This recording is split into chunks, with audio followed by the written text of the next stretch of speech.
Hi everyone.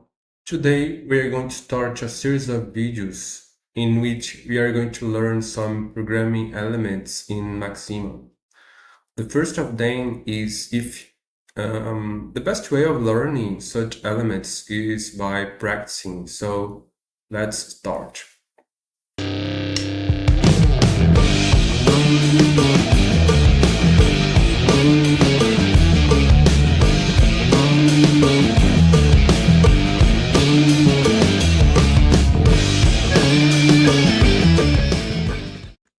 So uh, the first way in which we are going to use it with is to tell Maxima to determine if a variable is positive. So we can make this. We give a condition to Maxima, to if, and then after the word then, we put a command to be executed if the condition is true. In this case, we are going to put the command to print this message there. I'm going to put a dollar sign here because if I put a semicolon, the message appears twice. Then if I put the dollar sign, it appears once. So if the variable is positive, then Maxima is going to give us this message. But if the variable is negative or zero, then nothing happens. The second way of using if is we are going to execute a command if the condition is true. This command, and we can use this word else to put a command to be executed if the condition is false. In this case, we are going to tell Maxima to put this message in case the variable is not positive. So if I choose a positive value to the variable, then the result is this. If I choose a negative value, then Maxima tells that this value is not positive. But in the case of zero, we get out the message that the variable is not positive.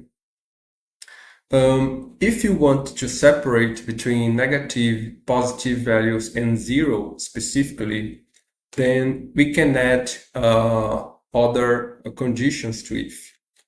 So in this case, I put the first condition and the command to be executed if the first condition is true. And in order to put a second condition, I'm going to put this word else if. Then I put the second condition, then, and the command if the second condition is true. And after else, I put the command if none of the conditions is true.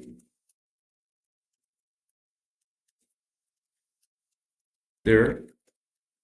Let's see, just let me put a value to the variable here that I forgot. There. So in this case, it tells that the variable is positive. If I give a negative value, then it's negative. And if I give a zero value, then the result is this. We can use if to in other situations. And before to present the next situation, I'm going to present this command that determines if the variable is integer or not. For example, if the variable is integer, then the result for this is true. And if the variable is not integer, then the result is false. For example, we can use this command to determine if a variable is odd or even, for example. So let's see this example. In this case, I'm going to use integer p, and this argument of integer p, I'm going to put the division of my variable by 2. And then if this result is integer, means that the variable is even. Then I can put this message here. And else, if it's not even, then I'm going to put, sorry, I forgot a here. Now it's okay. Is up there. Then if I choose the values that are divisible by 2, then it tells me that the variable is even. And if I put numbers that are not divisible by 2, then it tells me that the variable is odd. We can do the same thing with other commands. For example, the command mod, it tells if it gives us the rest of the division of the first number by the second. So we can use this command to do the same thing that we did here. But what is the difference? Difference that since integer p returns true or false, it is seen by if as already as a true condition or a false condition. In the mod, however, returns a number, so we have to make a comparison of the result, the number resulting from mod with another number, for example. So let's make this. If, for example, mod of a2, in this case, we have to compare with 0. If this result is 0, then it means that the variable is divisible by 2, and therefore it is even. And else, the variable is odd. There. And 4 is even, and 7 is odd. We can also put some different conditions together. In this case, we can use the words and or. For example, let's consider that we have two variables and we want to determine if both variables are divisible by 3, or if only one is divisible by 3, or if none of them is divisible by 3. So we can make this. We can get the rest of the division of the first variable by 3 and compare with 0, and can get the rest of the second variable by 3, compare with 0. And in this case, if is going to look at this, and if both conditions are true at the same time, it is going to see this as a entire condition that is true. And then I'm going to put here the comment to be executed. Then I'm going to say that both numbers are divisible by 3. And I'm going to put another condition there that's basically similar to the first one, but instead of and, I'm going to put the word or. And then print, in this case, Maxima is going to look at this, sorry, it's else if here.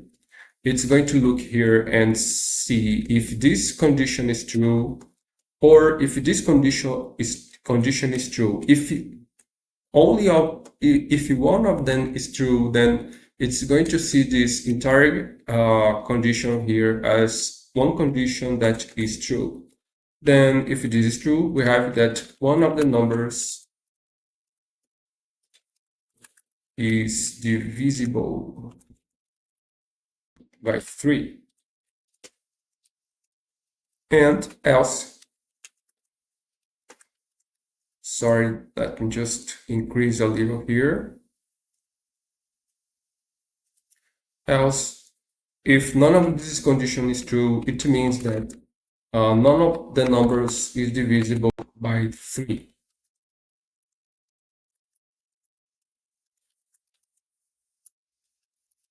There. Then we can now try different numbers. In this case, 6 and 9 are both divisible by 3. Try B, like for example 8, then one of the numbers only is divisible by 3, and if I put another number here that's not divisible by 3, it shows me the message that none of the numbers is divisible by 3. We can use if to define also functions. For example, suppose a physics situation where we have a car that is initially at rest, and then after the time starts to be counted, then the car starts to accelerate with a constant acceleration of 2 meters per second squared.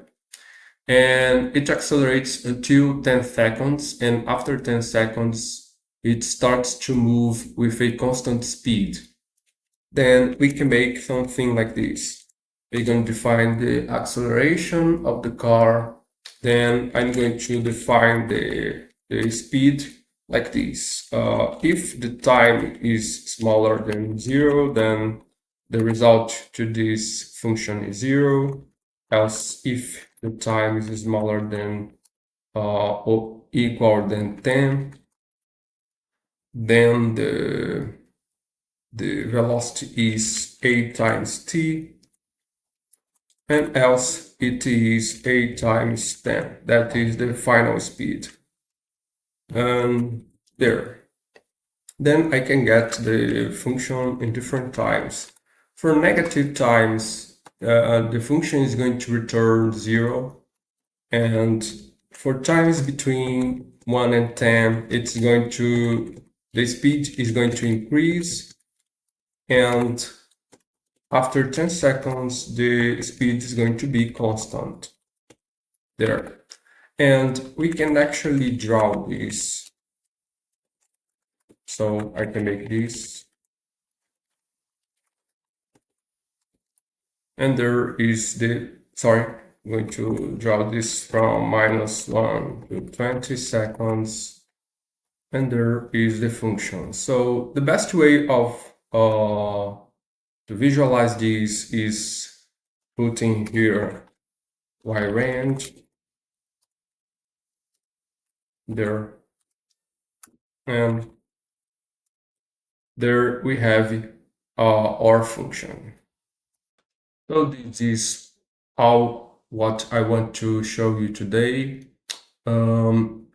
These programming elements can be very interesting when we deal with numerical computation. So if this is your case, then it should be interesting to learn them. In the next video, I'm going to show you how to use for. And if you think this subject is interesting, please press the like button, let a comment, consider subscribing to the channel, and thank you for watching.